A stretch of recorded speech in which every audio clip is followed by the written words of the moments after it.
Alright, good day mga ka-Lexus grinders. Update lang tayo for November 29, Friday. So start with Lexus.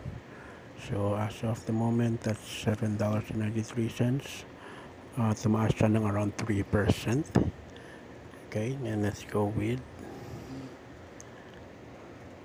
Lexus Pay to Rise.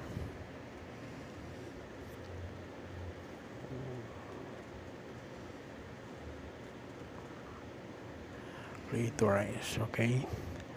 So under Play to Rise, dito tayo sa Daily Bounties. Under Daily Bounties, dito tayo sa Standard Board. So sa Standard Board, okay na po itong 10 points ng ATIA. Nakuha na natin. And then, itong Classic, 35 points. Nakuha rin natin to.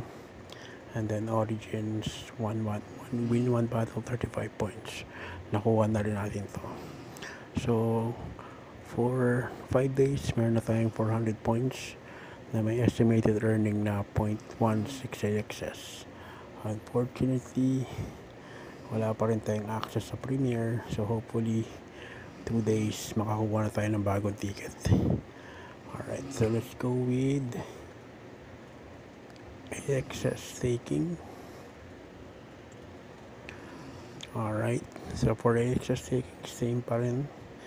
Meron tayong 11.04001 AXS. Current price 87.67 and the claimable reward is 0.021619 AXS, which kukunin natin by Wednesday. Alright, thank you. Comment lang.